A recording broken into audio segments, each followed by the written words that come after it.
Hey there, how's it going? Great to see you again. Now, you might remember a few days ago I shot a video having a look at this camera, the Nikon COOLPIX P1000, and how well it went with shooting moon videos and night photography and that sort of thing. I've had a few questions about how good it could be as a desktop or a webcam, so I thought let's have a look, see if it can do clean HDMI out and various other things you need for a webcam, and have a look and see how good it is.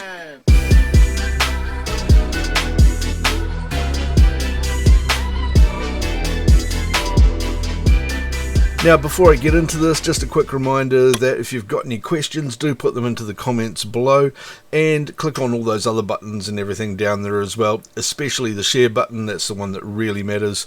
Okay, let's start having a look at the camera. Now, the Nikon P1000 here is quite a versatile camera. It does a whole heap of things that a lot of other cameras can't. In particular, when it comes to being a webcam, the wide end of the lens range is 24mm, which is pretty much spot on for a camera you might want to put on your desk. Some people say around 16mm. I tend to go for the 24. It's a personal preference thing. That's cool. Let me know down below which one you like using as a vlogging camera kind of thing. The other thing that this has got is a really big piece of glass, so it's really good for low light, which is typically what you're using in a studio space for that, like this. This is why I'm currently using the Sony a7S II with a pretty fast 35mm lens on it. That's a little bit tight for what I like. I want something a little bit looser, so I'm not really right up in your face all the time. And I thought the 24mm might look quite good, so I'm going to try that out on this camera. But first of all, let's plug it into the HDMI and see what sort of image we get out of it. So here we are on the side of the P1000. At the top here we've got the microphone port. I'll just flip that open so you can see it. And then below that we've got the HDMI and USB ports into here. And this is a remote port, I think, for a flash and things like that.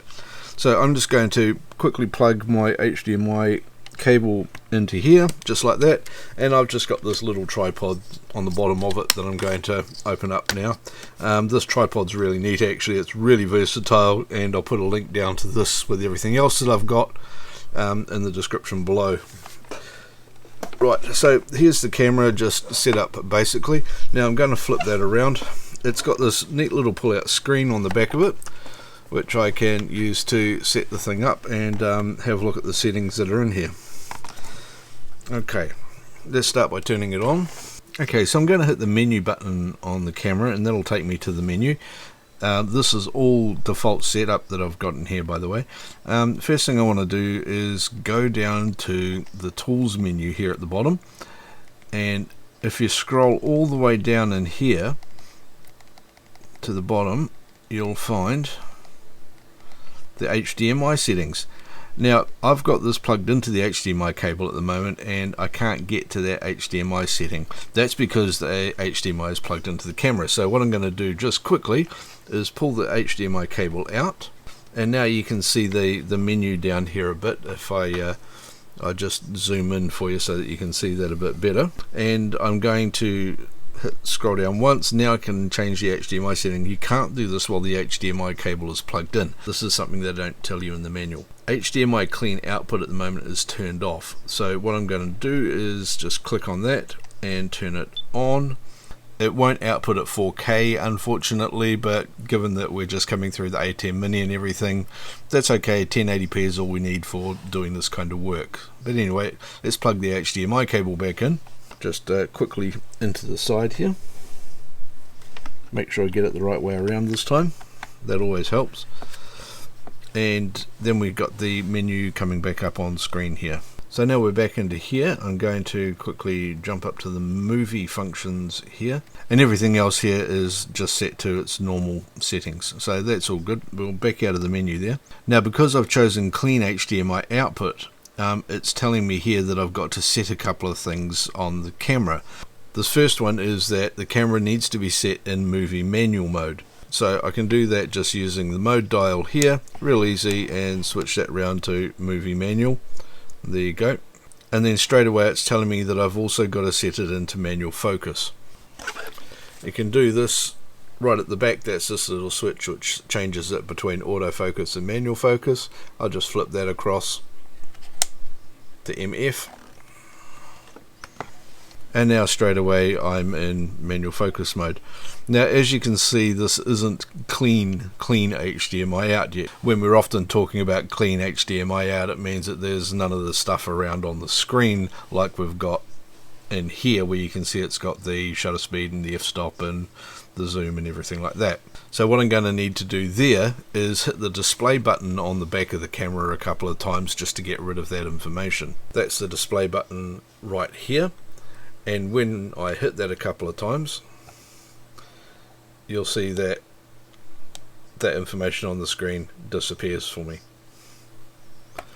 So that's as simple as that to get it shooting in clean HDMI mode and with none of the stuff that you don't want to see on the screen. So that's cool. Now I can set this up and turn it around and see how it actually works as a webcam. Couple of things I'm going to do here before I turn it around to be a webcam though is I'm going to zoom completely out, just using the zoom control on top of the camera. You'll also see that reduces the f-stop from 4.0 to 2.8, and then back out of there, hit the display button a couple of times to get rid of all of that stuff. And now I'm just going to turn the camera around and set it up so that I can use it to talk to you straight to the camera like I am here. Okay. So I'm just going to put that at the back of my desk there and switch across to it, and we can see how well it works as my straight face to camera. The lighting's a little bit off, of course. I've got it set up for the Z1P that I've got over here, but this is how well it works as a straight to face camera. And there you go. That's the Nikon P1000 set up as a vlogging camera on the same setup that I've got the A7S. So we can compare between the two. I've got the Nikon P1000 here and the A7S II here, both using I don't know, I guess comparable lenses and things like that, but you can see quite clearly the difference between the two. I don't think there's a lot in it. I can't actually tell at the moment because I haven't edited this yet, but once I do, I'll be able to swap back between the A7S here and the P1000 over here and tell you pretty quickly which one I think is the best. Anyway, I hope this has been useful to you. If it has, don't forget to click on the subscribe button right here, and of course these two videos up here, which are chosen for you by YouTube because they're exactly what you want to see next. So click on one of them and go and watch it. See you later.